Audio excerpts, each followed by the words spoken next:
아, 준비 시작하셨어요? 이제 볶아 먹어서. 아. 전 진짜 하려고 했는데 대표님이 방해하셔서. 그래도 그렇게 눈치를 주신다니까요.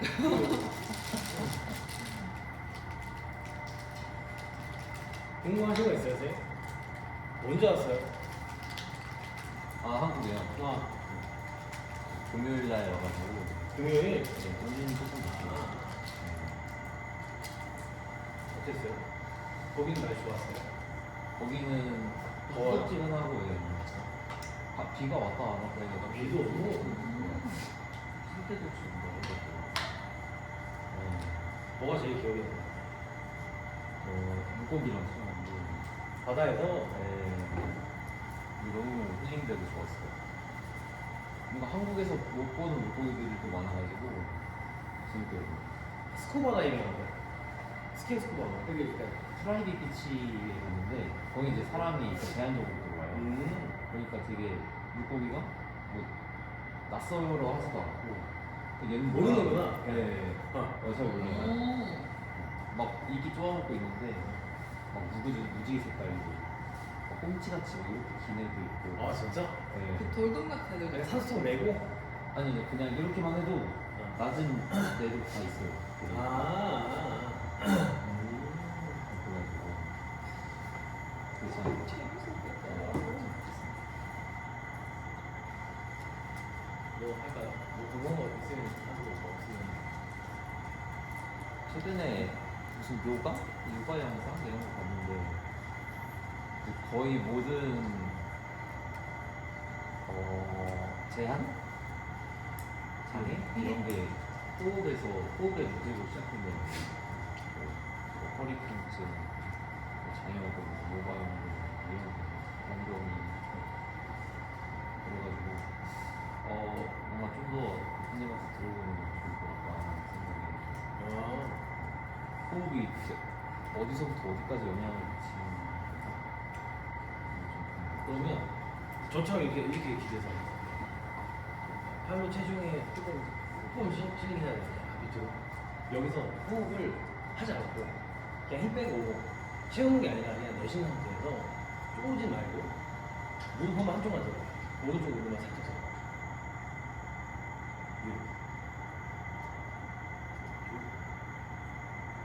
이거는 그냥 호흡만 들이마셔 그럼 지금 배 부르잖아요 배가 부러지잖아요 그 상태에서 부르세요 마시고 들면 배힘 느껴지죠? 네. 팽팽하잖아요 이해되죠? 네. 근데 마시지 않고 내쉬는 상태에서 그냥 편안하게 안정시켜서 힘좀 빼고 무릎 들면 그런 느낌이 아니거든요 네. 다리 돌리죠? 좀 다르잖아요 차이가 나죠 벌써? 네. 호흡을 들이마시면 호흡근이 작용을 하니까 호흡근이 여기서 끝나는 게 아니라 예를 들어서 우리가 장요근은 호흡근에 붙어 있다고 생각하시면 돼요. 장요근이 이쪽 쪽에 달려있잖아요. 횡격막의 연장선이 있어요. 그래서 이제 신문에서 이런 연결이 그런 식으로 뭐 위아래로 되는데 내가 호흡근을 약간 써서 뭔가 이제 고감을 행동하면은 여기에 맞게끔 다른 근육들이 또 텐션이 생긴단 말이에요. 호흡을 들이마시는 상태에서 내가 운동을 할 때는 호흡근 쪽으로 끌려가는 근육들이 텐션이 어떤 톤이 생기기 때문에 톤이 증가하기 때문에 얘네를 더 잘 쓸 수밖에 없어요.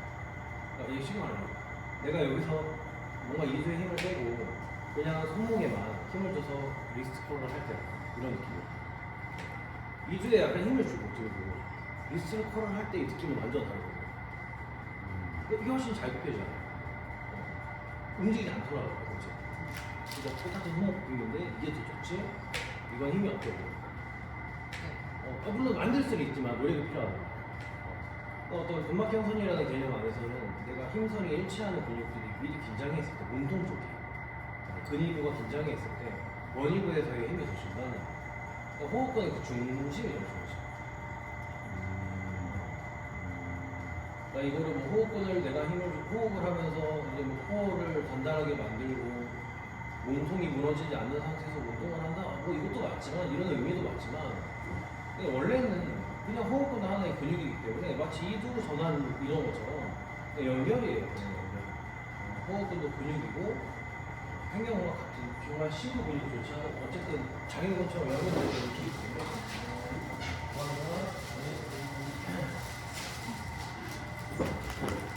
그 연결이 깨지면 말 그대로 그냥 몸통 쪽 연결이 끊기는 거야. 마치 이두에 힘을 주지 않고 어깨 운동을 하는 거죠.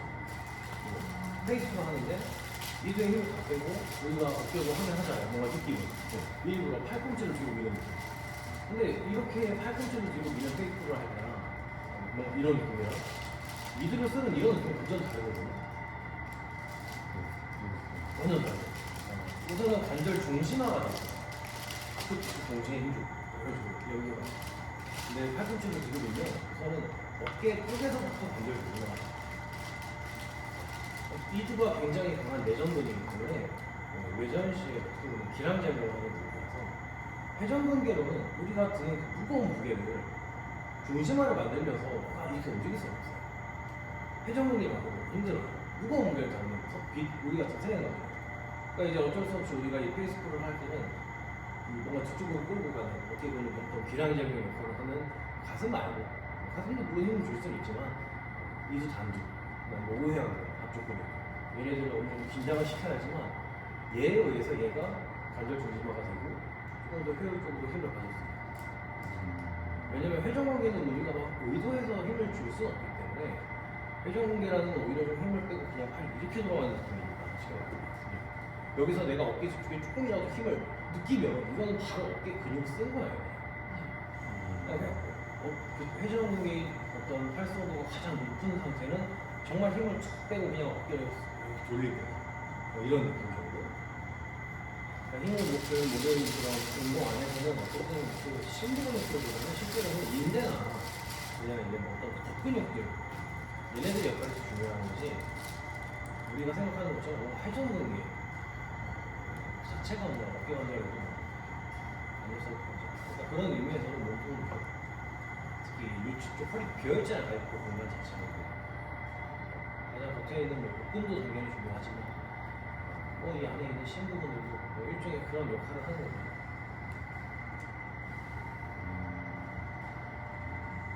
단순하게 어떤 근육의 힘, 뭐 어떤 근력을 생각했을 때 안정화 이런 걸 생각했을 때 이런 식으로 얘기하는 거고 뭐 호흡은 당연히 중요하고 생략되고 호흡해야죠. 네.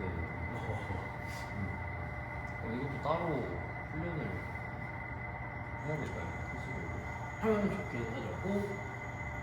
호흡근 트레이닝이 필요한 사람들은 어떤 하냐면 이 사람의 심박수가 뭐 예를 들면 우리가 220, 100의 나이, 100번 좀 쉽게 계산할 때 뭐 내가 이제 우리나라 나이로 제가 40이니까 그럼 220, 100의 나이면 180이니까 180 곱하기 한 85% 0.8 8, 8, 8, 8, 90, 한 160 나올 거야 대충 170, 160, 150 요 정도 나올 거거든요 대충.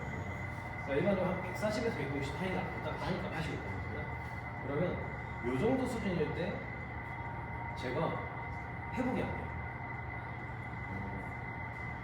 약간 오버트레이닝 느낌이 있어요. 내 심박수 수준이 그 정도 딱 올라가 있을 때 그러면 실제로는 조금 더 있으면 제 심박수를 더 뜰 거예요. 근데 내 나이에 맞는 85%의 강도는 지금 심박수 수준이 뭐 예를 들어서 아까 말했듯이 160선이라고 했을 때 내가 160선이 나올 수 있는 어떤 운동 강도를 맞췄어요. 심박수를 기준으로 운동 강도를 설정하니 무게 설정하거든요.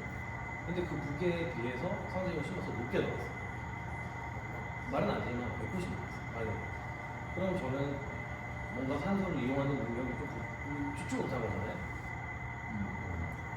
남들에 비해서 심박수가 더 많이 올라가는 사람들.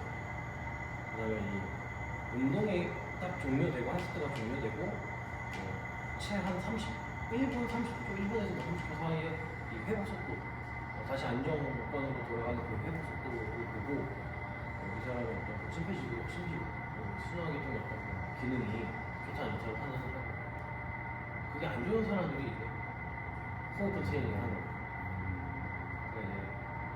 그러니까 이렇게 가야 돼. 상리학적으로 가야 돼요. 제가 그 호흡권 트레이닝을 막 사람들이 호흡에 힘을 못 주는 사람들은 호흡권 트레이닝을 시키거든요. 인지시키잖아요. 호흡을 이렇게 하는 건데. 근데 호흡을 크게 안 들여 마셔봤기 때문에 느낌을 모르는 거지. 이 사람한테 땀을 흘릴 정도로 운동 강도를 높일 수 있다면 이 사람은 우리가 얘기하는 그런 자연스러운 어떤 발살바나 브레이싱 기법 쓸 수밖에 없거든요. 이해돼요. 그래서 제가 항상 말하는 게 이 사람은 할 수도 있고 못할 수도 있지만 우리가 알고 있는 모든 이론은 재활이 필요한 사람한테는 알려줘야 되는 거예요. 원래 뭐 상담회전 신경 모르는 사람도 어제도 했지만 머리 위에 스위치를 킨다고 생각하면 그냥 스위치를 킬 거 아니에요. 자연스럽게 쭉 올라가요. 건강한 사람. 근데 뭔가 반복적으로 무거운 무게를 들거나 들고 다니는 사람들 짐을 옮기거나 아니면 뭐 자꾸 굽어있던 사람들이 이제 나이가 들면서 구조적인 변형 같은 게 뭐가 일어나서 기능적으로 그러니까 기능적인 변형은 어쨌든 역학적인 요인이 또 생기게 되잖아요. 그래서 이제 반복적인 어떤 영증 반응 이런 것들을 통해서 이제 문제가 생기면 그때는 못하겠죠. 모르는 건 아니잖아요. 내 몸이 모르는 건 아니에요. 상황이죠. 그러면 이거는 제가 이 사람을 딱 처음 봤는데 못 올려보고 그러면 여기 가서 그냥 상황 회전을 알려드릴게요. 이게 아니라 이 사람이 무슨 문제가 있는지 먼저 파악을 하고 그거를 고쳐내야지. 그죠? 근데 우리가 보통 트레이너들이 어떤 갑자기 여기서 이유가 아니에요. 그 상방회전을 이제 어느 정도 이제 알아야 된다 이렇게 자꾸 얘기하는 이유는 뭐냐면 덤벨을 잡잖아요. 무게부하가 역학적으로 멀리 실려야 좋은 거잖아. 그러니까 훈련이니까. 그러니까 일상생활에서 편리할 거냐, 효율적인 그런 거 찾아갈 거냐 아니면 조금 비효율적인 위치에서 부위 운동을 할 거냐 이 차이기 때문에 비효율적인 위치에서 최대한 상해 민을 줄이기 위해서 좀 인위적인 이런 자세를 취하죠. 그러니까 애초에 스위치를 켜는 것과 조금 다른 느낌이에요, 일반인들은. 근데 우리가 운동할 때 이런 어떤 뼈의 모양 같은 거, 관절에서의 어떤 회전의 위치 같은 것들을 우리는 대충은 아니거든요. 이때 제 어깨에서의 어떤 외회전이 빛이 나죠. 지금 여기서 요만큼 벌렸을 때 외회전 위치가 거의 비슷하다. 우리가 생각할 때 이것도 외회전, 이것도 외회전이잖아. 여기서 이렇게 가지 않아요. 근데 회원들은 그게 아니죠. 이 느낌 그대로 팔만 조금만 벌려주면 되는 건데 이 사람들은 좀 다른 느낌으로 하게 되는 거예요. 뭔가 이제 나이뼈를 좀 들어주고 등을 좀 과신전하고 가슴을 든 상태에서 이런 식으로. 그럼 실제로는 등이 넘어간 만큼 내회전이 또 일어나요. 그러니까 이럴 때는 우리가 그 상방회전이라는 개념을 좀 알려주고 상방회전이 일어나려면 흉통이 흉곽이 이렇게 누워버리면 안 돼요. 왜냐면 누운 만큼 이거 다 풀어 뻗는 게 올라가요.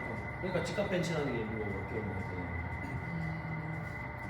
그래서 그냥 가장 효율적인 움직임을 이 사람은 알고 있거든요. 그 움직임을 토대로 우리가 좀 어떤 우리가 알려주는 운동과 연관을 지어서 설명을 해줄 수 있고 그러니까 크게 다른 게 아니다. 사이포대를 드는 것과 예를 들어서 티바로 혹은 뭐 바닥에서부터 딴 데도 거의 유사한 거예요. 쉽게 말하면.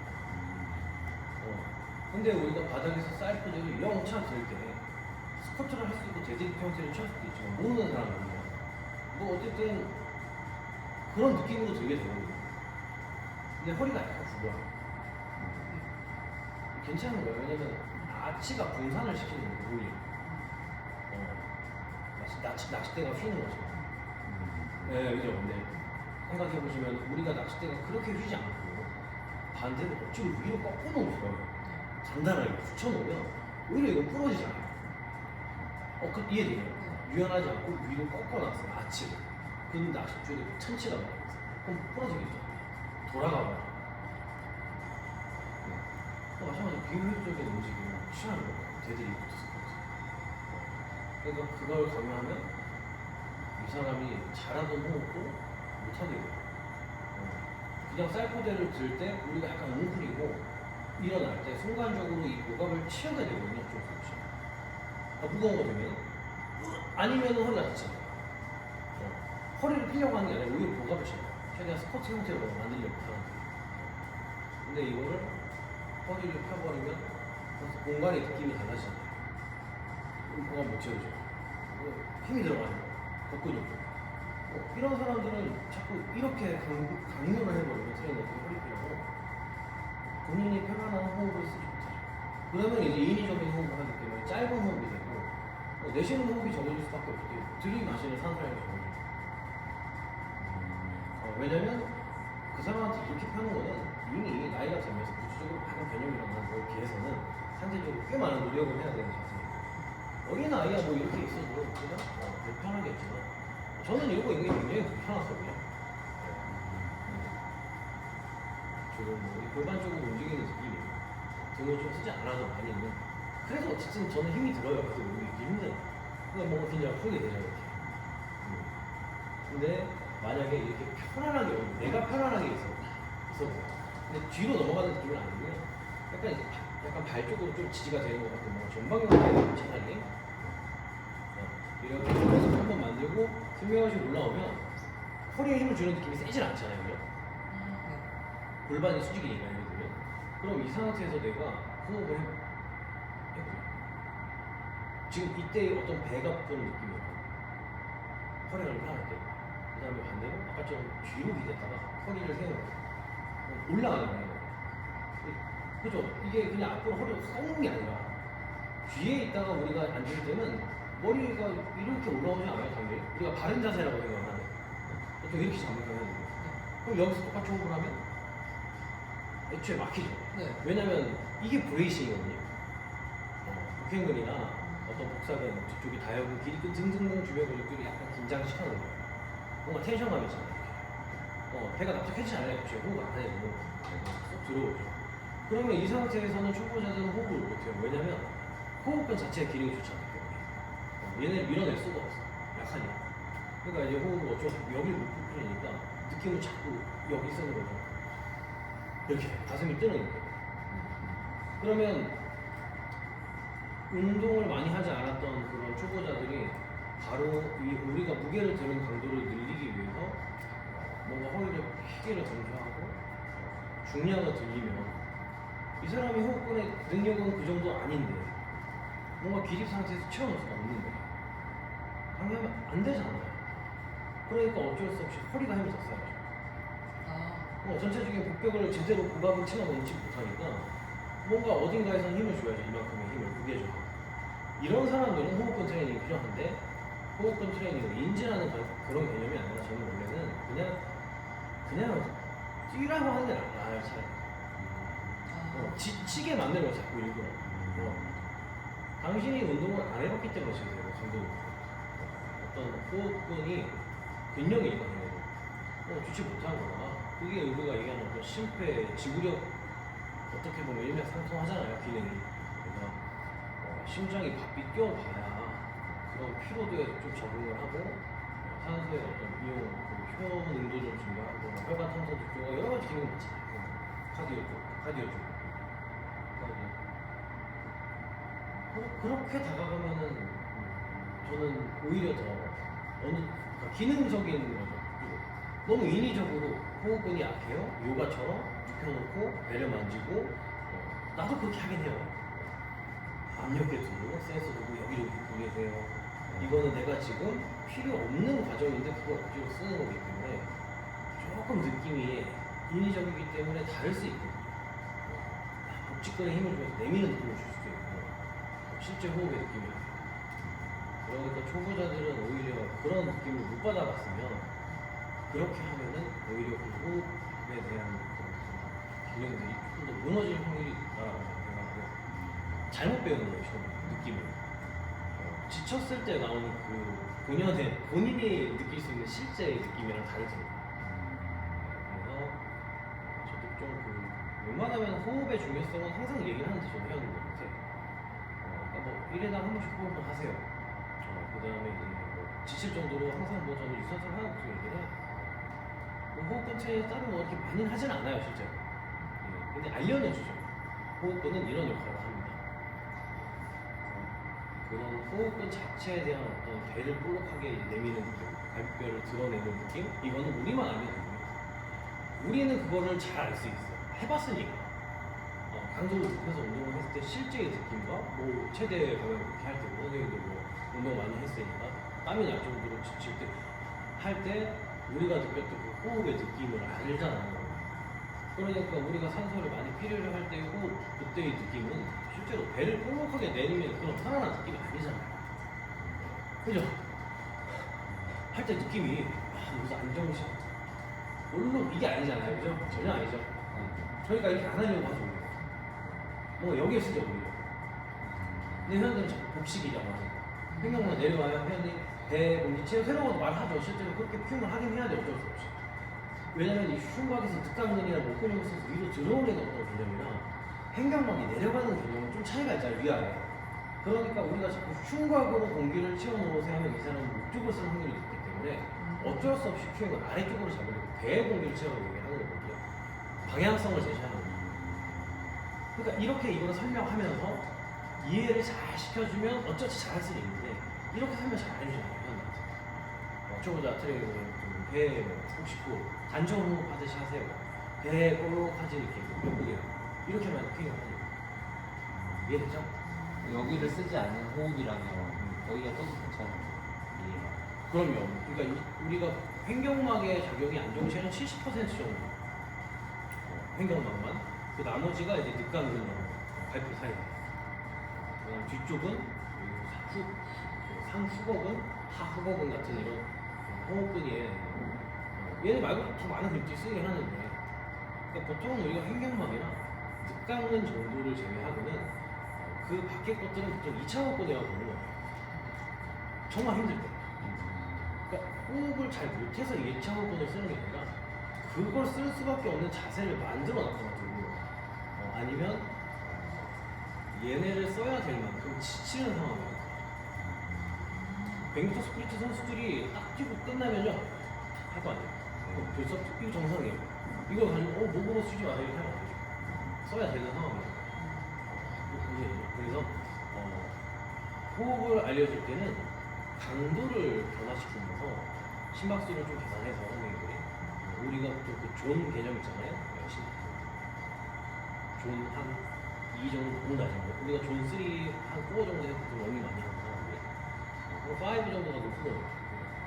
그러면 뭐 예를 들면 여기서부터 여기까지의 어떤 그 심박 변이를 이 사람한테 경험을 시켜주면 그때마다 심박수가 오는 걸 자기가 보고 그때 그 어떤 호흡의 느낌을 느끼겠죠. 아, 이 정도를 내가 지속을 하니까 오래도 지속을 못하고 지금 막 목을 쓰게 되는 거야. 예를 들면 이런 식으로. 그래서 이렇게 경험을 시켜주고 회원님이 호흡근을 못 쓰는 게 아니라 쓰지 못할 만큼의 운동을 하시는 거예요. 그리고 여태까지 배운 호흡의 어떤 느낌은 다 잊어버리세요. 그냥 자연스러운 호흡을 하라고 보통 얘기하는 거예요. 그래서 그 1회당 한 번씩 호흡을 하세요. 이게 물론 중요하긴 해요. 산소를 이용해야 돼요. 근데 우리 몸은 필요한 만큼 호흡을 하면 돼요. 원래 다들 생각하고 회개하고. 그러면 저도 무게를 많이 주고 하면요. 이렇게 하기도 해요. 그냥 호흡을 한숨만 안 되고 제가 하라고 한번 뭔가 소리를 질렀잖아요. 그럼 그 지른 만큼 다시 느낌이 있어요. 근데 강도가 높을 때나 이런 느낌이지 강도가 낮을 때는 계속 할 수 있죠. 설치 호흡을 하고 산소가 많이 필요 없죠. 그럼 여기서 왜 1회당 한 번씩 호흡을 해요? 이렇게 좀 반문을 할 수 있어요. 이거는 좀 얘기를 이렇게 많이 꺼내는 그런 그 전문가들이 있어요. 박사들. 예, 뭐 여기에 대한 연구도 있긴 한데 이게 그래도 호흡을 이용하는 게 전체적인 것들을 봤을 때는 어쨌든 조금 유의미하게 좋긴 하다. 근데 이게 어떤 경우에 호흡을 주기로 꼭 신경 쓰지 말라고 하냐면 그 초보자들. 예, 이것도 의식을 해야 되는 거예요. 그 사람은 아까도 말했지만 인위적인 거예요. 그 사람은 좀. 그러면 다른 데를 신경을 못 씁니다. 멀티가 안 돼요. 그런 경우도 있고 호흡을 할 때마다 딜레이도 되잖아요. 근육에 대한 어떤 버퍼링이 생기고 움직임이 있어요. 실제로 산소를 그렇게 필요하지 않은 상황에서 차라리 압도 많이 오르지 않잖아요. 그죠? 발살과 상태를 그냥 유지하는 게 초보자들한테 안정성에 더 도움이 된다고. 그렇지 않아요? 그러니까 선생님들도 신경 안 쓰면 아마 호흡 안 하실 거예요. 선생님도 아마 그렇게 하실 거예요. 팩테클라에서 자꾸 들어오는 그런 단위 관절 운동 하실 때 잘 생각해 보시면 그냥 적당한 무게거든요. 자극 위주로 마지막 운동할 때 쌤들 이렇게 안 할걸요? 정말 숨이 가쁘고 있지 않는 이상 보통 이렇게 한 두세 번 하죠. 네. 그럼 이렇게 하라고 좀 얘기를 하죠. 회원님의 숨이 가쁘셔서 지금 호흡을 할 수밖에 없을 때는 그럼 하세요. 근데 지금 가쁘지 않으면 하고 싶은 대로 하세요. 왜냐면 회원님들은 그 정도 다칠 정도의 강도 운동하지 않죠. 그리고 오히려 호흡을 흡포로 계속 반복하는 것보다는 초보자들은 지금 말한 대로 그 브레이싱에서 꽉 조인 상태를 유지하는 게 훨씬 안정성이 좋을 거예요. 이걸 유지하는 게 잘 되지도 않는 내뱉는 호흡에 쪼이는 느낌. 복사하면 이런 기능도 좋지 않은데 얘는 진짜 호흡거리잖아요. 온전히. 차라리 들이마시면 우리가 브레이싱처럼 찌꺼내라도 힘을 주지. 그럼 기량장벽에서 기립근 힘이 더 내뱉는 호흡에 기립근을 뭔가 척추를 받쳐주는 형태로 데드리프트를 우리가 또 내쉬면서 올라가고 하잖아요. 원래는 모든 운동. 그러니까 이제 그 무거운 중량 할 때 빼고 발사가 필요한 때 빼고 좋잖아요, 그죠? 그러니까 물론 여기서부터 내뱉어서 올라가는 건 아니지만 스티킹 포인트 지나고 중간쯤부터 내쉬라고 얘기를 하거든요. 이론은. 그러면 어쨌든 일어나는 과정에서 내뱉는 거는 초보자는 안정성이 풀릴 수도 있어요. 왜냐면 우리야 한 번에 내뱉는 양이 많아요, 생각보다. 운동하는 사람들은 제가 생각했을 때는 크지만 일반인이 내뱉는 양은 우리가 내뱉는 양은 달라요. 왜냐면 그만큼의 운동 강도를 뽑아냈었기 때문에 좋아요, 이렇게 해서 기능이. 쪼이는 능력이 좋잖아요, 근육들이. 그러니까 내가 한번 내뱉을 때 이 힘이랑 초보자 회원님이 뭔가 소리 나처럼 따라하면서 했을 때의 여기의 느낌은 완전 달라요. 저는 그러니까 예를 들어서 이 한 호흡에 제가 8개 정도의 강도를 지금 뽑아내니까 선생님 다 할 수 있잖아요. 그러니까 하면 힘이 들어가잖아. 하면은 들어가야 돼. 근데 이게 안 되면 발사가 못 하는 거죠. 그러니까 브레이싱을 제대로 못 쓰죠. 뭔가 후 해야지만 내가 그렇게 힘이 들어가면은 내쉬면서 못 올라가. 그런 사람들은 호흡을 반복하면 다치죠. 그러니까 허리가 버틸 수밖에 없는 거예요. 이해되죠? 이해는 되죠, 대충? 네. 그래서 그럼 이거 어떻게 해야 돼요? 약간 재미로는 저는 이렇게 할 수 있어요. 일부러 회원님 허리 펴세요. 호흡하세요. 좀 푸시푸시하면 손에 끼고 글러브 툭툭 쳐요. 일부러. 배를 일부러. 근데 내쉬는 타임이에요. 회 처음에 되게 살살 쳐요. 네. 다치면 안 되니까. 그래서 뭔가 후 내쉬는 타이밍에 툭툭 쳤어요. 근데 이 회원이 힘이 안 들어가요. 그 사람은 나름대로 나한테 뭔가 호흡을 배워서 버트 선수기 하는 것처럼 쉿쉿 하면 여기다 힘 준다고 뭔가 복직근도 좀 힘 줄 수 있고. 근데 웅크리지 말고 편 상태에서 호흡만으로 뭔가 잡아보세요. 팽창도 괜찮고 내쉬는 느낌으로 약간 수축도 괜찮고 여기서 내 펀치를 어떤 근육들이 못 막는 느낌이 들면은 그 사람은 호흡 안 돼요. 호흡근이 힘을 호흡으로 조절이 안 되잖아요. 호흡으로 조절이 될 만큼 복사근이나 그 안쪽에 어떤 그런 고각 형성 같은 게 있어야 내잠기 그런 거. 그럼 허리 펴고 후, 안 아파요. 후, 팽팽해야 되거든요. 이해되죠? 근데 그렇게 하면은 저번에 쌤이 그 호흡할 때 이렇게 큐잉을 할 것 같다고 하시잖아요. 그럼 지금 그러니까 허리를 펴고 해야 된다 그랬잖아요. 그것 때문에. 그래서 펀치도 이렇게 하지만 그래서 허리를 핀 상태에서 해야 되고. 그래서 선생님들이 지금 해보면 알겠지만 선생님들은 호흡을 하지 않아도 지금 툭 치면 허리 펴고 복직근을 최대한 안 쓰려고 노력하면서 조금 과하게 허리를 꺾고 배를 그냥 툭 쳐봐요. 그러면 딱딱하게 만들 수 있잖아요. 네. 뭔가 순간적으로 딱딱하게 만들 수 있거든요. 내가 이런 느낌을 하나도 주지 않고 이게 호흡 건설이에요. 이거 횡령와서 축도 지금 이렇게 순간적으로 안에서 내가 못 느끼는 거예요. 호흡을 하고 있다. 횡령와서 축 이렇게 수축을 해요. 순간적으로 힘을 줄 때. 그게 배 안에서 뭔가 이렇게 움직임이 있을 거예요. 선생님이 잘 느껴보면 이런 데는 하나도 안 움직여요. 왜 약간의 복직건도 있고 복사건도 있고 힘이 들어가잖아요. 그런 느낌에 좀 익숙해져요. 내 회원은. 그러니까 남자들은 보통 다 호흡 문제. 웬만하면 오히려 좀 과활성화해서 필요 이상으로 과활성을 하기 때문에 뒤쪽 기량을 지치는 경우가 많고 힘을 못 주지 않거든요. 왜냐면 어릴 때다 발로 차고 놀거든요. 발 때리고 놀고. 근데 여성분들은 그런 경험이 없어요. 이해되죠? 네. 그래서 우리가 장요근이라는 근육을 뭐 셀프 마사지 할 때 옛날에 뭐 이렇게 공 같은 거 여기다 대고 엎드리세요 이런 거 하잖아요. 막 누르세요. 팽팽. 할 때 저는 못 눌러요. 왜냐면 아무리 긴장을 풀어도 호흡이 너무 팽팽해요. 그러니까 근육이 애초에 너무 팽팽하니까 들어가는 느낌이 애초에 들지 못해요. 난 나름대로 참 그러니까 호흡을 내뱉으면서 긴장을 풀어요. 근데 뭐 어떤 사람들은 공 넣고 쑥 힘 빼면 뭔가 쑥 들어가거든요. 원래 그러면 안 되죠. 그러면 안 돼요. 그럼 내장기관 보면 안 되잖아요. 그러면 뭔가 척수단위에서라도 이 사람한테 근육은 뇌는 신호를 보냈어야 돼요. 척수단위에. 야, 너 힘 좀 줘. 수축해야. 근데 그게 안 되는 사람들이 쑥 들어가요.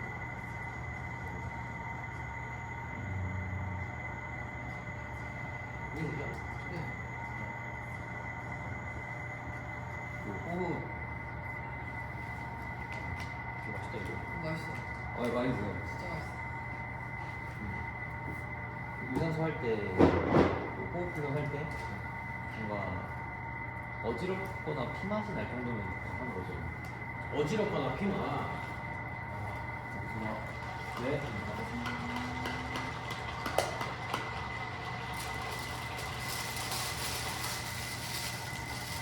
유산소로 얼마나 할 때 피맛이 나요? 그래서 그냥 차라리 호흡 훈련보다 신나게 뛰는 게 낫다고. 어릴 때 생각해 보니까 네. 어릴 때는 놀거나 뭐 애들끼리 이차가지고 이런 거 하면 피맛 나거나 그랬거든요. 어릴 때 그 정도가 제가 너무 과하게 하는 건가? 지금은 안 그러죠, 성인 돼서. 성인 돼서 운동할 때 피맛을 느껴본 적이 있어요. 커피 날때 빼고. 아주 오래된 거 같아요.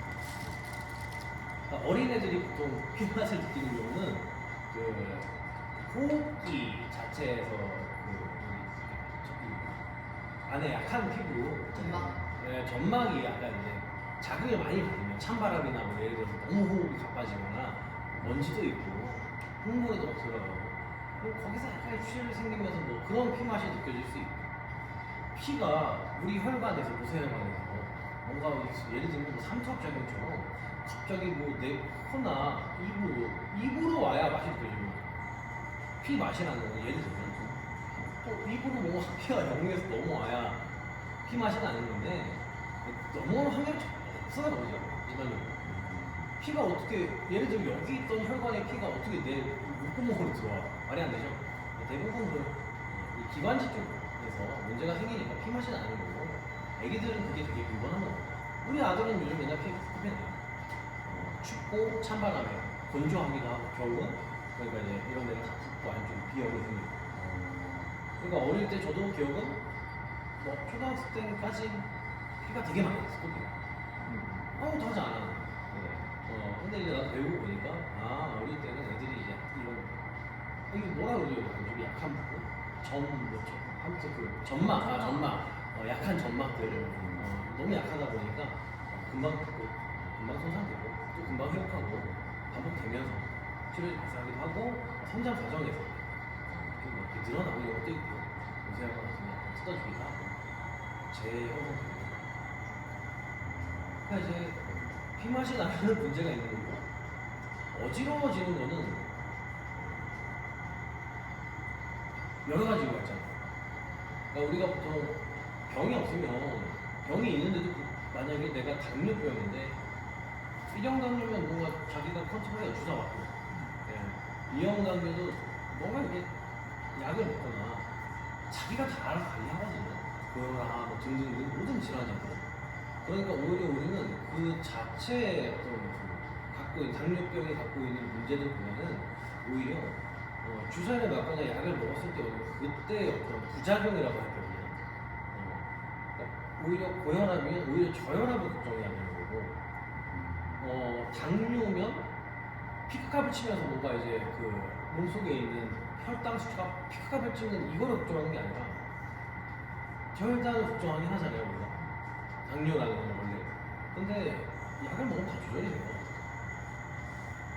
그러면 뛸 때 어지러워지는 이유는 뭐예요? 어지러워지는 거. 우리가 운동하다 어지러워지는 거. 뭐 예를 들어서 목 주변 근육들이 많이 긴장해요.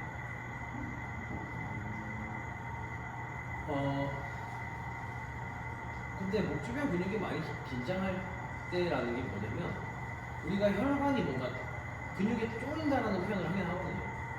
근데 그런 개념보다는 목에 막 힘이 들어갈 쪽의 운동 강도, 호흡도 그 정도 강도가 되면은 내 몸은 교감신경 자체가 엄청 이렇게 항진돼 있어요. 그러면 혈관도 막 엄청 팽창돼 있고. 근데 그런 상태에서 내가 갑자기 그 러너들이 항상 얘기하는 게 몇 킬로gram 뛸 때 엄청 힘들다가 갑자기 기분이 좋아지는 순간이 딱 있어요. 그 이제 호르몬 작용 때문에 그러는데 그런 순간에는 약간 그 신경계가 조금 교란이 생기거든요. 호르몬 작용이 교란이 돼요. 예를 들면은 우리가 운동할 때는 교감신경이 계속 항진해서 소변이 마려운 느낌이 안 들어야 되는데 뛰다가 보니까 내가 적응이 됐어. 그래서 좀 편해 상대적인 느낌. 그러면 약간 돌아오겠죠. 이렇게 신경이 구조가 어느 정도 맞춰지면. 그럼 약간 소변에 욕구가 좀 생기기도 하고. 이런 과정에서는 혈관 확장된 상태에서 내 심장 박동수가 줄어들잖아요. 박출량을 줄고 좀 편안해지는. 부교감신경에서 나른해진다. 그러면 이 두꺼운 수도 계속 펌프질을 팍팍 해주던 혈액이 얘는 죽은 거야. 얘는 죽고. 그럼 어지럽겠죠. 상태가 못 가잖아요, 혈관. 보통 이거예요. 운동하는 사람들이 어지러워지고. 그래서 우리가 이제 하체 운동할 때 주로 머리가 아프거든요. 어깨 하는 날 두통이 오거나 구역질 하는 회원들은 거의 없어요. 어깨 하는 날, 가슴 하는 날, 자세가 해보시면 없어요. 등 하는 날도 거의 없긴 해요. 데드리프트를 진짜 100번씩 시키지 않는 하체 하는 날만 유독 그렇거든요. 전신의 모든 많은 근육들을 써서 그렇기도 해요. 피로도가 너무 높으니까. 그러니까 피로도가 너무 높으니까 내가 막 기분 좋게 운동해. 그때 여러 가지 아드레날린 등등등 이런 것들이 막 몸에서 나오다가 내가 이제 피로도를 느끼게 되는 순간, 그러니까 몸에 어떤 운동하고 나면 예를 들어 젖산이 많이 쌓이고, 그 다음에 체내에 뭐 칼슘 농도가 너무 높아져. 그 수축을 위해서 칼슘이 계속 필요해요. 근데 걔네가 너무 많아지면 고칼슘 이런 문제가 생겨요. 뭐 고요산 혈증 같은 느낌처럼 pH 농도가 높아지거나 떨어지지 않고 어디로 확 높아지고 산성화되고 그러다 보니 하잖아요. 그렇게 되는 게 아무래도 운동 원화가 높을수록 몸의 상태가 변하는 확률이 높죠. 그러니까 제일 운동화 높이 하체잖아요. 근육도 많고 우리가 무게도 많이 실 수 있고 전신을 더 많이 쓰고 호흡도 좀 부재가 많이 일어나고 하체 스쿼트도 힘들죠. 발사가 많이 하고 그러면 이제 뭐 뇌압이 오르는 경우도 있고요. 뇌압이 오르는 거는 운동하면 고관심한 상징, 뭐 혈관이 약간 잡힌 거예요. 호흡에 잘못된 호흡 방식이에요. 힘 주잖아요.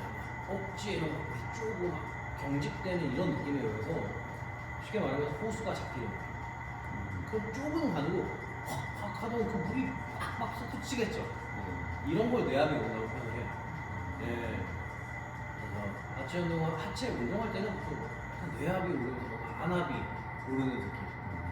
뭔가 두통이 생기고 이런 느낌. 혹은 아까 마라톤 같은 거 예를 들었을 때 그런 느낌. 그러니까 이제 두 개 중에 뭔지 알 수 있는 방법은 이 사람이 하체 운동하다가 좀 무기력해 보이고 하품을 해요. 그러면 첫 번째 항의죠. 하품을 한다는 건 지금 피로도가 높다는 거예요. 그럼 부교감신경이 항진 상태잖아요. 그러니까 이해되죠? 네. 그러니까 이 사람이 만약에 하체를 20분 정도밖에 안 했는데 강도도 안 나고 하품을 해요. 지금. 그러면 이 사람은 지금 체력 수준이 안 좋다. 안 좋은 거죠. 그럼 이런 사람은 여기서 만약에 내가 워킹런지를 또 시키고 스쿼트 정도 하나 더 시키면 100% 두통이 올 확률이 높아요. 이해돼요? 그러니까 호흡을 잘한다 못한다 문제는 없어요 솔직히. 그러니까 호흡근이 기능이 좋지 못해서 이 사람이 두통이 나오는 거예요. 그럼 우리가 스쿼트 할 때 호흡근 신경 써서 할 수는 있잖아요. 근데 이거를 제가 호흡 신경 쓸게요 회원님 할 때 내가 머릿속으로 생각하면서 EQ잉을 주는 거나 보통의 트레이너들이 호흡 신경 쓸게요 할 때 그 사람들이 생각하면서 큐잉을 주는 그 이유는 달라요. 내가 호흡을 신경 쓰면서 최대한 1회당 한 번씩 진행할 경우는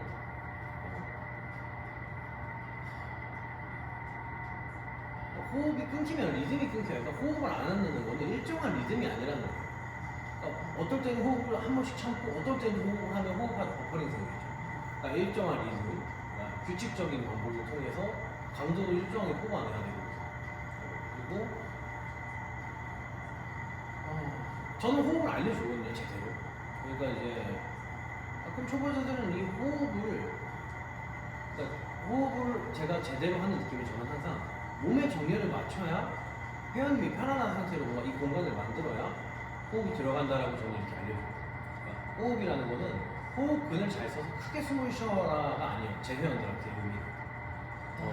몸의 자세를 잘 만드세요가 그 사람한테 제가 큐잉을 주실 때 그 사람들이 이해하는 아 내가 지금 뭔가 너무 과신전이구나 아니면 허리가 말렸구나 너무 많이 뭐 이러면 제가 회원님 호흡 좀 신경 쓰실게요 하면은 그 사람들은 중립을 잡아요. 이해되죠? 중립을 잡아야 호흡을 할 수 있죠. 자세를 잡으면 호흡이 들어와요. 꽉 막혀있고 꽉 막혀있다는 게 뇌압이 올라가는 원인이 있고 자꾸 의도치 않게 발살바가 되는 사람 무게가 100kg, 200kg도 아닌데 한 60kg 정도의 남자 같은데 이런 느낌이 자꾸 시끄러지는 거죠. 내가 의지로 북직근도 막 키워주고 그럼 허리도 긴장. 그러니까 이게 선생님이 예전에 한참 썸 사장님 그거 보여주면 한참 파워존 같은 느낌 스쿼트 얘기할 때 전문가가 하는 파워존 초보자가 하는 파워존 다르죠. 그래서 좀 펴는 게 그 안에서 편안한 느낌을 찾아야 돼요. 그때 그 편안한 느낌이 파워존이면 맞아요. 그러면 펴라고 하는 사람이나 뭔가 여기를 강조하는 사람이나 똑같은 거예요. 바라보는 시선이 다른 것 뿐이에요. 등 쪽을 보는 사람, 약간 호흡기가 여기 쪽을 바라보고 전체적인 형상을 바라보냐 아니면 일어날 때 뭔가 심전을 바라보냐 이해되세요? 우리는 여기도 만들어야 되고 여기도 펴야 되는 거예요. 근데 우리 회원들을 대상으로 큐잉을 할 때는 이게 어려워요. 그래서 제가 파워존 큐잉을 잘 쓰지 않는 게 저도 와이드 스쿼트 할 때는 무조건 찌그러뜨리고 펼 수 있어요. 피면서 찌그러뜨리는 호흡을 통해서. 근데 우리 회원들은 그걸 못하니까 복직근 과열성을 통해서 진짜 근육을 통해서 찌그러뜨리는 거예요. 앞으로 무너지는 형상을 만들어요. 굴곡 형상. 이러면 안 돼요. 이러면 정말 다리만 쓸 수밖에 없잖아요. 그러니까 그럼 이걸 해야 돼라고 얘기하는 사람들은 제가 약간 반론을 할 수 있어요. 자, 배를 굽혀도 되는 상황이면 허리가 다 세워진 상황. 허리가 조금 더 앞쪽으로 이렇게 기울어져 있을 때 중력 방향 이렇게 저항을 하고 있는데 뭔가 쓰러지고 여기서 배에 힘주면 돼요? 안 되잖아요. 우리는 무게 저항이 있는데 밑에 올라가야죠. 그럼 신전인데 굴곡을 해도 된대요. 그러면 이 경우는 굴곡을 해도 돼요. 세워져 있을 때 세워져서 제가 약간 허리가 뒤로 빠지면서 얘는 뒤로 여기 뭔가 앞으로 가는 이런 느낌. 이건 괜찮잖아요. 근데 보세요. 이거는 후굴이잖아요. 물론 부하가 세진 않지. 그러니까 왜 복근을 써서 굴곡으로 만든 상태에서 하체 운동을 해야 되는 거야? 이건 말이 안 되죠. 이렇게 생각해요. 그러니까 복근 운동을 따로 하는 거예요. 이거 쉽게 말하면. 복직근에 힘을 줘서 내가 이제 앞으로 숙여지는 것도 아니고 뒤로 넘어가는 것도 아니에요. 그냥. 근데 우리가 앉아서 복직근에 힘 주면 어떻게 돼? 허리가 뒤로 빠지잖아요. 이렇게. 자, 이런 느낌을 주고 제가 와이드 스쿼트를 하면 이렇게 되거든요. 딱 이 모양이에요. 근데 이거 꼭 힘 줘야 돼요? 아니요. 힘 빼도 돼요. 굽혀도 되고 힘 빼고 세워도 돼요. 여긴 달라지는 게 하나도 없거든요. 그러니까 이제 와이드 스쿼트 할 때 조금 이런 형상이 나오는 거는 그만큼 어떤 내 척추 자체가 직립에 가까워지기 때문에 앞으로 손이 안 가잖아요. 그래서 뭔가 느낌이 이렇게 되는 거고 실제로 내 몸에서 주는 힘은요, 복직근 활성은 아니고요, 파워존이. 아니, 물론 그분 전문가니까 복직근 쓰라고 안 할 거예요. 네, 호흡근 쓰라고 하니까 하네요. 할 때의 느낌이 이제 호흡근이어야 되는데 진짜 이게 아니에요. 대부분의 사람들이 복직근을 쓰고 이해되시죠? 네, 그래서 잘못된 느낌으로 파워존을 하기 때문에 문제가 된다지, 실제로는 어떤 그 파워존이라고 하는 크로스핏 쪽에서의 그런 어떤 개념이랑 우리가 뭐 신전을 좀 더 강조하는 사람들이 대부분 실제로 보면은 그냥 관점이 차이일 뿐이다. 두 개는 무조건 같이 일어나야 되고, 또 움직임이 이런 각도에 따라서 조금 약간씩 조금 더 굴곡이 경향을 보이는 것처럼 보이는 것 뿐이지, 그냥 팔이 앞에 있으니까 여기서 이렇게 하면 꺾인 거잖아요. 앞에 두고 호흡으로 쪼이면 이게 파워존이고, 그 다음 우리는 신전의 힘을 주고 있죠, 이미. 그죠? 광배랑 광배랑 하부승모, 중앙승모, 뭐 약간 상부승모, 팔을 약간 느낌은 이렇게 끌고 있어요. 파워존 힘 주는 분들도 그 분도 이렇게 하시긴 해요. 후 쪼이면 뒷근육, 앞근육 보일 수 있죠. 근데 괜찮은 건 뭐냐면 광배근이랑 약간 쉽게 말하면 팔과 날개뼈로 움직이는 이런 근육들과 복직근은 기랑광이 아니에요. 정확한 기랑광이. 복직근의 기랑근은 쉽게 말하면 좀 기립근이라고 얘기할 거예요. 네, 우리가 유추랑 골반 합체해서 골반을 앞으로 올리는 근육, 뒤로 올리는 근육들이 이렇게 좀 이렇게 딱딱 싸는 거 있잖아요, 대각선. 햄스트링이랑 뭐 여기는 배, 여기는 기립근과 뭐였지, 뭐 어디, 대퇴직근이었나? 뭐 아무튼 이런 짝이 되는 뭔가 근육들이, 그러니까 이제 복직근과 광배는 아니잖아요, 그죠? 그러니까 광배나 이런 근육들을 같이 좀 많이 활용해서 내가 이 척추 기립근이 하는 역할들을 좀 도와주고 이 안에서 너무 허리까지 과신전돼서 정말 하이퍼 엑스텐션이 되지 않게 호흡근을 통해서 적절한 저항을 만드는, 이게 파워존입니다. 이해되죠? 네. 그래서 이거를 회원한테 이해를 시키려면 지금 제가 떠든 만큼 떠들어줘야 돼요. 그리고 이미 이거에 대한 느낌도 잘 알아야 돼요. 근데 그걸 모르는 사람이 만약에 어썸블리스 대표님의 그 영상을 보시면, 그분이 물론 잘 설명을 했겠지만 이 사람은 모르거든요. 뭔가 배의 힘을 약간 느껴야 되고 이런 느낌 이렇게 보이기도 하고, 그러면 따라하려고 힘을 주겠죠. 그러면 문제가 생길 수 있죠. 배에 힘 주세요 라고 말하면 안 되는 거예요. 그러니까 호흡을 하세요 라고 저도 말하게 되는 거예요. 형상을 만들어내요. 그러니까 이게 머릿속에서 생각을 하면서 저도 얘기를 하기 때문에 이렇게 뭔가 선생님한테 얘기를 하려고 뭔가 내가 이거를 자료를 만들지는 않잖아요. 이건 내 머릿속 큐잉이에요.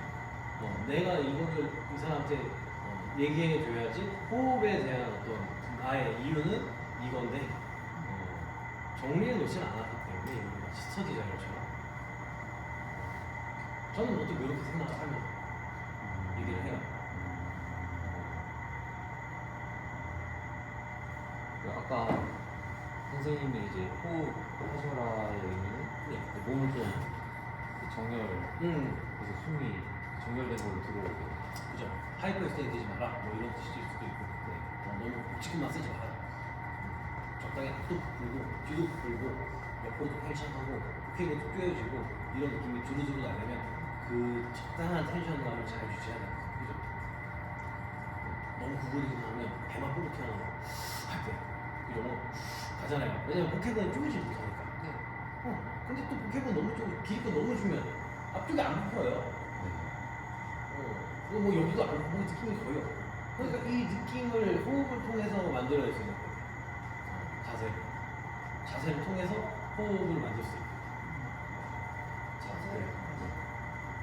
그지? 어제 그 느낌이랑 저희가 무거운 걸 자연스럽게 들려고 할 때는 약간 오히려 이렇게 하려고 하는 게 낚싯대 거꾸로 가는 그런 모양새가, 낚싯대가 자연스럽게 구부러져야 여기로도 힘전달이 퍼지면서 이렇게 풀 수 있다. 그죠? 네. 저희 대기할 때 보통 좀 이렇게 정렬 맞추고 일직선으로 하는 걸 정석적으로 알고 있잖아요. 네. 근데 자연스럽게 하는 건 이렇게 구부려서 좀 힘 분산시키는 거고. 맞아. 이게 왜 이렇게 나뉘게 된 거고, 이렇게면 정렬된 모양은 아니잖아요. 아 그죠. 네. 뭔가 느낌은. 근데 저희가 이제 호흡을 잘 정렬시켜 마시고 해야 안정성을 가질 수 있다고 지금은 저는 알고 있는데 좀 이렇게 대두되는 정보가 아니에요. 그러니까 이제 그거잖아 쉽게 말하면 만약에 데드리프트를 선생님들한테 제가 10kg를 드리고 하라 그러면 허리에 딱히 힘을 주지 않고 호흡 제대로 신경 쓰지 않아도 허리가 안 굽을 거예요. 10kg. 그러니까 제가 여기서 그냥 손끝을 무릎 정도까지만 닿게 하면요. 지금 이게 편하게 한 거거든요. 이게 편한 거야 허리가. 제가 지금 허리 굽나요? 안 굽은 거거든요. 편한 상태예요 그냥. 이게 굽은 거예요. 그러면 제가 뭐 예를 들면은 뭐 이런 거 들어도 이거 들어서 제 허리가 안 굽거든요. 또 지금 편하게 하는 건데 지금 굽었네. 약간 굽어 보일 수는 있겠지만 제 딴은 이게 굽은 거예요. 네네네. 이게 힘 풀린 거예요. 이건 굽은 게 아니에요. 지금 아직 낚싯대가 휘어지게 느껴지지도 않아요. 저는. 그러면 이해되죠? 이게 지금 뭐 한 8kg 정도 되는 거 7, 8kg. 제가 이걸 들면 좀 휘어 보일 수도 있을 것 같아요. 근데 제가 생각했을 때는 휘은 건 알아요. 근데 뭔가 이 전체적인 텐션이 풀리진 않겠죠. 제 느낌에. 되게 편할 거예요, 오히려. 그냥 이렇게 잡고 있는 게. 이거보다. 이해돼요? 그러니까 이제 우리가 이 데드리프트 같은 걸 할 때는 목적이 있죠. 운동 목적이 주동거예요. 타겟 머슬. 웨이트잖아요, 웨이트. 부위별 운동을 하기 위해서 만들어진 거예요, 웨이트. 기능성 트레이닝이라고 보통 얘기 따로 하죠. 우리가. 펑셔널 트레이닝이라는 개념이 따로 있잖아요. 그래서 우리가 어떤 선수 트레이닝이라는 개념과 보디빌딩이라는 건 좀 다른 거잖아요, 완전. 여기는 약간 우리가 흔히 얘기하는 보디. 여기는 뭐 펑셔널, 움직임 기반, 이 종목에 맞는. 그러니까 역도 선수들은 허리를 오히려 더 바짝 세워줘요. 마치 스쿼트처럼. 바닥에서 장미란 선수 같은 거 바닥에 하는 거. 그거는 거의 하체 운동처럼 하거든요. 느낌이 스쿼트처럼. 왜냐면 200kg 이상을 드니까 그렇게 되는 거예요. 200kg 이상을 들고 만약에 그거를 엉덩이를 뒤로 갑자기 띄우고 허리를 숙인 상태에서 허리로 들면요 안 들려요. 못 들어요. 허리 다치는 걸 내 몸이 아니까 그냥 내 몸이 걔를 알아서 끌고 오고 다리 쪽으로 엉덩이를 밑으로 깔고 스쿼트처럼 일어나라고 시키는 거예요 원래. 그러니까 그 역도라는 종목을 배우지 않아도 100kg 정도의 바벨을 주고 선생님한테 들어보세요 하면은 선생님 들 수 있어요? 못 들어요. 근데 그 방식을 알려주면 들 수 있거든요. 그러면 이게 뭐냐면 이걸 드는 방법을 못 찾는 거잖아요. 나 혼자서 못 찾는 거야. 이해돼요? 그런 식으로 우리가 데드리프트는 이 사람들이 실제 어떤 삶 안에서 해보지 않았던 경험이잖아요. 무거운 무게를 드는 경험. 그래서 정말 고중량 고부하를 다룰 때 그 자세는 이 사람들이 해본 적이 없기 때문에 그 자세를 알려주는 거예요. 해본 사람들이. 정말 무거운 무게를 들 때는 옛날 초대에 만약에 보디빌더가 있다면 막 처음에 10kg를 하다가 20kg, 30kg 하다가 자꾸 뭐 내가 운동을 만들어냈어요. 한 50kg 정도 되니까 뭐 허리에 힘이 들어가기 시작하네. 안 하면 다칠 것 같으니까. 계속 들면 들수록 허리에 힘이 강하게 들어가야 되는 거예요. 강도에도. 엉덩이도 힘이 막 더 들어가. 그러면 여기서 그 사람이 이론을 만들어줬죠. 내가 드는 지금 이 땅에서부터 뭔가 물체를 들어올리는 동작을 할 때는 이 무게가 무거울수록 무게가 역학적으로 당연히 물리학자들이 이미 만들어 놓은 역학이 있잖아요. 반은 내 몸에 가까워져야 돼요. 그 다음 관절들을 생각했을 때는 마디마디 늘어나면 안 되잖아요. 그러니까 당연히 중립을 유지하기 위해서 중력 반대 방향에 있는 근육들이 인대들이 신전되지 않게 늘어나지 못하게 단축돼야 돼요. 수축. 그러니까 이런 개념도 이미 있고 모든 역학이나 물리학 같은 개념에서 운동이 그래서 그런 것들을 종합적으로 생각했을 때 그러면 무거운 물체를 들 때는 뒤쪽이 늘어나니까 척추 위생을 생각하면 신전에 어떤 힘을 주는 게 좋겠구나. 이건데 이건 너무 1 아니면 100인 거예요. 1 아니면 100이 약간 보디빌더로 싶어요. 그러니까 0 아니면 100이라고 할게요. 안 할 거냐, 100으로 할 거냐. 우리가 하는 보디빌딩식 운동, 고리, 정말 주동근 타겟. 그러니까 그림에는 막 주동근을 여러 근육이 형성하고 막 이렇게 그려놓지만 실제로 사람들이 하는 느낌이 그게 아니거든요. 그러니까 보통 허리 쪽은요 이런 베이지색을 치잖아요. 부동이라고. 근데 실제로 필요하거나 운동선수들이 해야 되는 움직임은 그 딱딱한 베개 느낌이 되드가 아니라 이 중간 과정이에요. 네, 차차 무게 중량이 되면서 자연스럽게 굽고 낚싯대처럼 굽어도 되다가 더 무거워지면 이제 허리가 더 늘어나면 다치니까 그때부터는 반대로 허리에 힘이 알아서 들어가는 거죠. 신장만 이런 작용이 그때 이제 전략들을 여러 가지 가져갈 수 있는데 어떤 사람들은 발을 조금 더 뭔가 내 몸의 중심 쪽으로 조금 더 쉽게 가져오고 낚싯대 같은 느낌을 내 몸으로 만들기 위해서 엉덩이를 뒤로 쭉 빼고 얘를 더 많이 끌어당기는 느낌을 줄 수도 있어요. 우리 뭔가 중립 위치에 서잖아요 이렇게. 근데 이게 아니라 약간 무거운 거 들면요 제가 이렇게 가도 안 넘어지거든요. 뒤로 쭉. 그러면 되게 편해져요. 그럼 이건 잘못된 자세잖아요. 보디빌딩 개념에서는. 근데 하나의 전략이죠. 그럼 이런 전략들이 데드리프트랑 한 3가지 정도 되거든요. 대표적인 것들이. 여러 가지 전략이 있어요. 발을 움직이지 않고 하는 거. 움직이면 너무 편하죠. 아니 이렇게 움직일 수 있거든요. 너무 무거워서 잠깐 조금 벌리자 이렇게 할 수는 있죠. 이거 빼고. 그럼 이 3가지 전략은 어쨌든 이 무게를 들기 위한 다 올바른 전략인데 다만 이 중에 우리가 지금 선택한 그 데드리프트 하는 방식은 그 안에서 가장 무거운 무게를 들 수 있는 상해 유형의 전 그거를 택한 거예요. 그러니까 이제 말 그대로 저항성 웨이트 트레이닝을 하기 위해서 만들어진 자세예요. 그런 거예요. 그러니까 이제 저 같은 경우는 우리가 헬스를 알려주는 게 보통 사람들의 인식 자체가 이 세 개 중에 그 하나를 알려주는 거기 때문에 저도 당연히 이걸 기반으로 얘기하죠.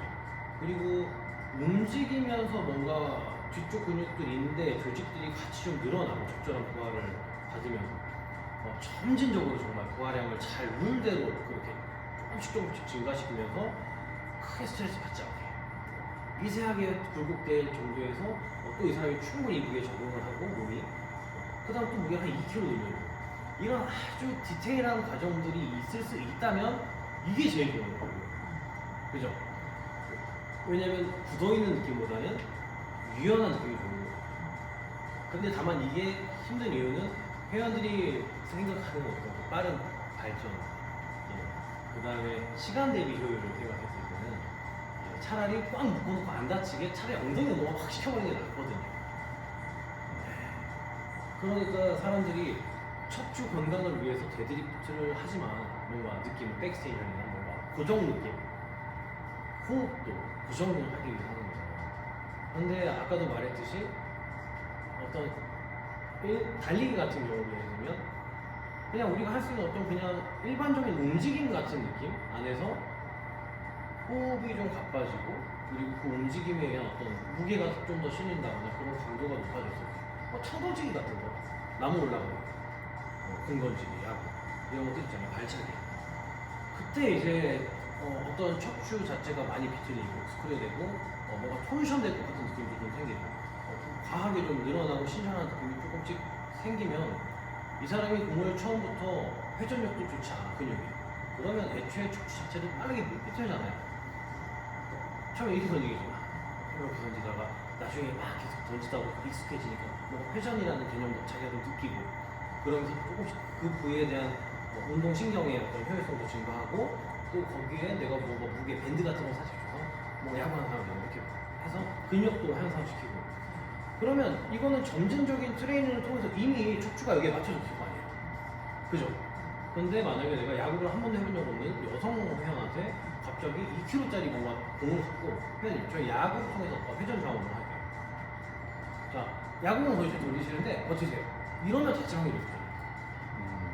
왜냐면 근육은 버티겠죠 어쨌든. 근데 인대 이런 조직들이 준비가 안 돼 있잖아요. 강직 상태니까.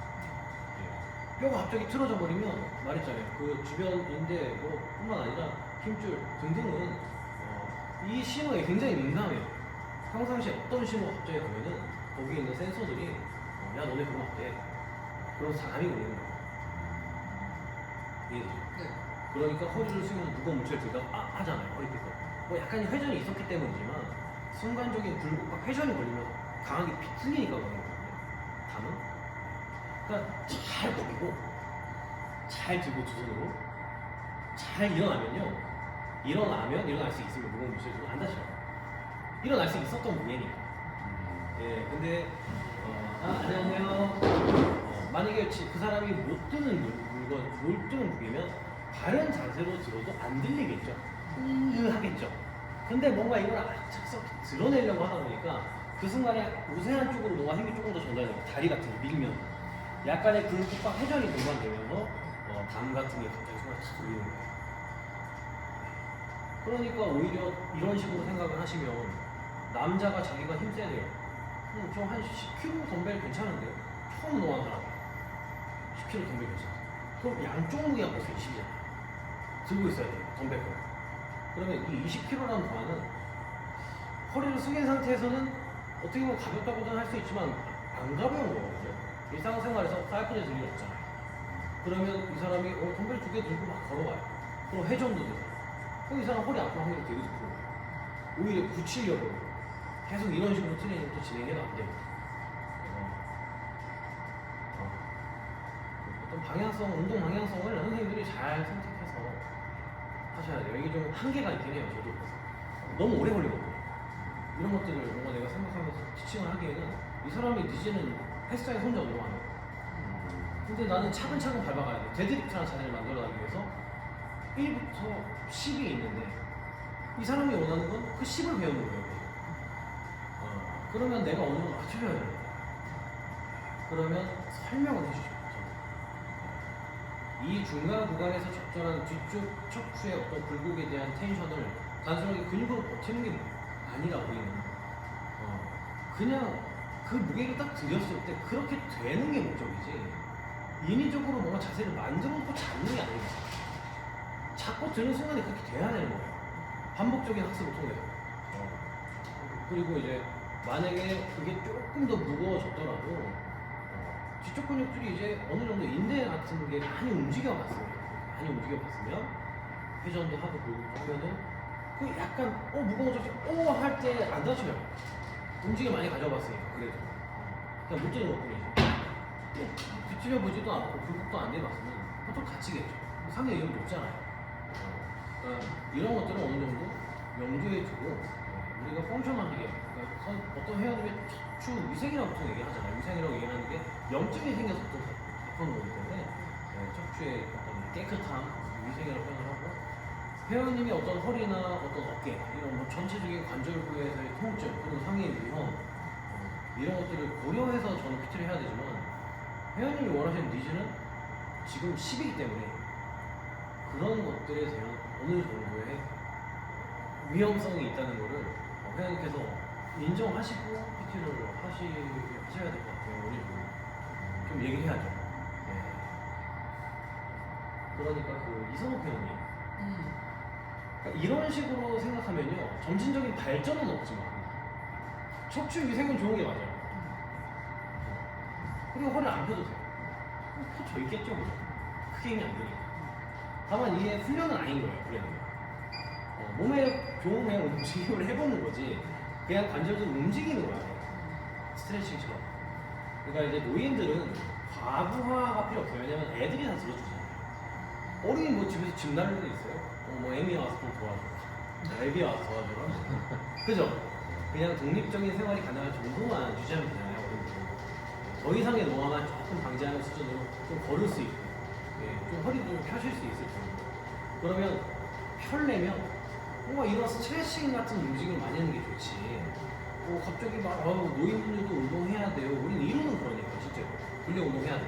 아무리 나이가 들어도 이전부터 했으면 그게 맞는데 안 하다가 갑자기 하는 거면 안 하는 게 나을 수도 있어요. 이런 쪽으로 생각을 해보고 그래서 오히려 노인분들이 조금 거지식하게 저도 어제도 그랬지만 그쪽 운동 많이 안 해본 분들은 무게에 대한 그런 좀 그게 있잖아요. 근데 어제는 내가 그거는 좀 그럼 안 되지만 안 된다고 얘기하나 혼내라고 했지만 그거는 건강이기 때문에 아직 젊잖아요. 근데 이게 나도 뭐 사람마다 조금씩 다르고 그 사람의 성격도 좀 봐야 돼요.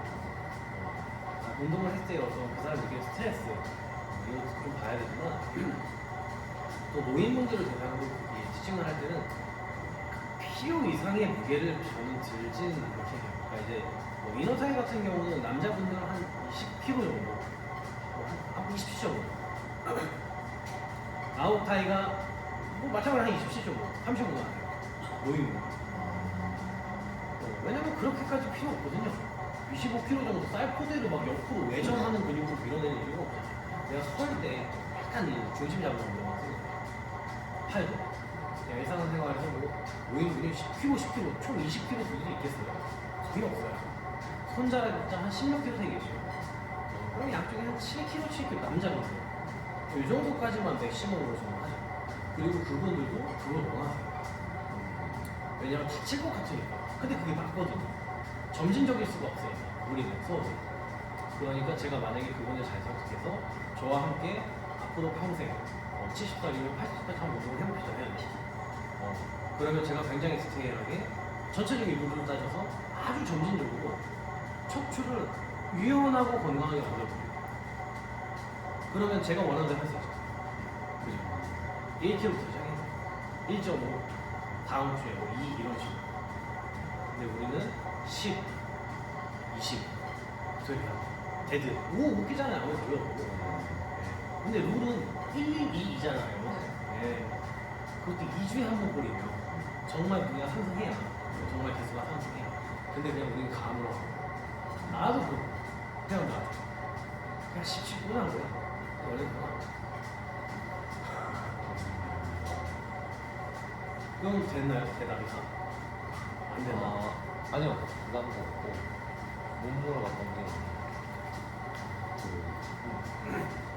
장혁은 뭐 이렇게 눌러가지고 막 스트레칭, 마사지를 한다고 하는데 그 영상에서 본 사람은 그게 별로 안 좋을 것 같다는 거예요. 왜냐하면 장혁은 그렇게 돼야 해서 그렇게 세팅이 돼 있는 건데 그 세팅을 헝클어트는 거예요. 그리고 들어가려면 이제 어렵기도 하고 그래서 마사지가 막연하게 좋다고 알고 있는데 장혁은 아닌가? 뭐 이런 생각을 하고 마사지가 무조건 좋은 건 아니다? 그게 사람마다 마사지를 보통 서서 하진 않잖아요. 다 투표놓고 하죠. 엎드리고 긴장 풀라고. 중력의 영향을 받지 않는 상태에서 손을 놓는 거예요. 그러니까 우리가 앉아있을 때, 서 있을 때 골반 틀어주면 다 달라지거든요. 누워서 봐도 왜냐면 중력 방향이 다 달라지죠. 지탱하는 관절 부위도 달라요. 그러면 선생님이 천장 보고 누웠을 때 장요근이 하는 역할이 지금 장요근이 하는 역할은 고관절 부위 내리고 세우는 거예요. 누우면 그냥 신전이 돼 있는 거지. 힘을 빼고 내가 신전을 하는 건 아니잖아요. 그러니까 장요근의 기량근에 힘을 주고 있는 건 아니죠. 그냥 중력이 약간 다리를 펴고 있고 나는 그냥 좀 긴장을 나름 빼고 있는데 장요근이 긴장해 있는 사람 만약에 톤이 세요. 그러면 장요근이 다리가 떨어지려면 허리가 들려야 되거든요. 고관절 굴곡이에요. 만약에 그렇다고 칠게요. 그러면 지금 제가 이 사람 장요근을 만약에 살짝 눌러요. 그럼 근육을 누르면은 이게 마사지를 좀 눌렀어. 근육 이게 무슨 어떤 원리예요? 압박하고 있어요. 쉽죠? 풀어줘요. 그러니까 왜 풀리는 거야? 이 기법이 그게 기적이 있어요. 이거는 늘어나니까 근육을 누르면 근육이 늘어나요. 그러면 늘어나면 좋은 거 아니에요? 그러니까 이 압박법 자체가 그냥 늘리고 있는 거예요? 아니면 이 압박을 통해서 어떤 기전을 일으키는 거예요? PNF처럼. 올려서 쭉 묶어. 그러니까 지금 단축된 근육의 문제가 뭐예요? 늘어나지 못하는 거예요. 그죠? 그러니까 얘네가 늘어나려면 어떤 신호를 받아야 돼요? 근육과 긴장 프로가 돼야 돼요. 이해되죠? 어디 자극을 받아야 돼요? 그러니까 단축된 근육이니까 뭔가 이렇게 건이 막 지금 요 정도 팽팽해. 요만큼 근육이 있어. 근데 얘를 내가 꾹 눌러요. 그럼 여기가 이렇게 딸려가겠죠. 쭉 눌리니까 같이. 그럼 건이 좀 확 늘어나잖아요. 야 근육아 너 더 가지 마. 나 다친다. 그럼 신호 보내고 요 그냥 풀어. 억지로 해서 이런 역할을 하는 거예요. 근데 지금 누워있을 때 장요근의 힘이 풀리면 다쳐요? 안 다치죠. 오히려 허리가 떨어져서 좋은 거잖아요. 그러면 떨어졌어요. 그러면 떨어뜨려 놓고 장요근의 톤을 낮춰놓고 우선은 장요근의 톤이 왜 이렇게 세졌는지는 우선 파악을 해요. 얘가 가장 지금 뭔가 1차적인 원인일 수도 있지만 장요근이 다른 원인, 뭐 얘를 족저가 뭐 약간 아치 같은 거 좀 뭔가 약간 걸을 때 콩도 좀 보고 이러면서 장요근이 뭔가 이렇게 단축될 수밖에 없어. 이유를 어느 정도 이렇게 파악을 해서 내가 지금 얘를 풀어만 놔도 되는 건지 1차적인 원인인지 결과인지는 알아요. 그러니까 선생님이 말하는 거는 풀어도 되는 거는 저는 얘가 원인이고 근데 안 되는 거는 얘가 결과예요. 보여지는 결과예요. 장요근이 결과인 경우는 고관절 굴곡을 얘가 감당해야 될 때잖아요. 고관절이 신전되려고 하는 사람 만약에 서 있을 때 고관절 신전이면 골반이 뒤로 넘어가고 이런 느낌. 그럼 샌들이 해보면 알겠지만 진짜로 힘을 빼지 마세요. 그러니까 이렇게 앞으로 굽히지 마시고 여기서 골반만 뒤로 탁 들어가요. 이러면 허벅지에 막 힘이 들어가기 시작해요. 약간 들어가잖아요, 허벅지. 골반이 뒤로 이렇게 넘어가면 안 들어가요. 살짝 들어가죠. 아예 안 들어가지 않잖아요. 그죠? 이거 뭐예요? 고관절 굴곡근이잖아요. 대퇴직근. 이거 왜 측강은 아니에요? 내측강은 아니고 여기 대퇴직근이거든요. 지금 힘들어가지고 약간의 운동근도 조금 있고 얘가 이렇게 끌려 회전하려고 회전 얘가 왜 써요? 골반이 뒤로 떨어지니까 이게 잡으려고. 그럼 이때 장요근이 쓰이고 있는 거예요. 같이 쓰이겠죠. 고관절 굴곡근. 근데 조금 더 먼 쪽이 유리하니까 얘가 더 많이 힘을 주는 거예요. 장요근은 허리를 해봤자 어쨌든 근처에서 끌고 가요. 근데 쓰이긴 해요. 멀리 가면은 뭔가 배에도 물론 힘이 들어가지만 장요근 무게 힘이 많이 들어가거든요. 장근근 쪽으로 뭔가 느낌이 있어요. 이 붙이고 나요. 근데 이렇게 요 아랫배 옆으로 힘이 뭔가 들어갈 때 배 복상근을 만져보면 힘이 들어가 있는데 복상근은 좀 다른 느낌이에요. 다른 위치에 쏙 저 안쪽에 능선 쪽 안에 이게 장요근. 그러니까 아무튼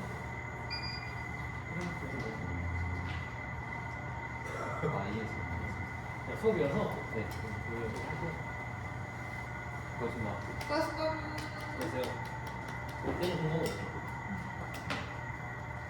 너무 좋아하고 아, 괜찮. 저는 어제도 많이 물어봤어요. 다행이네요.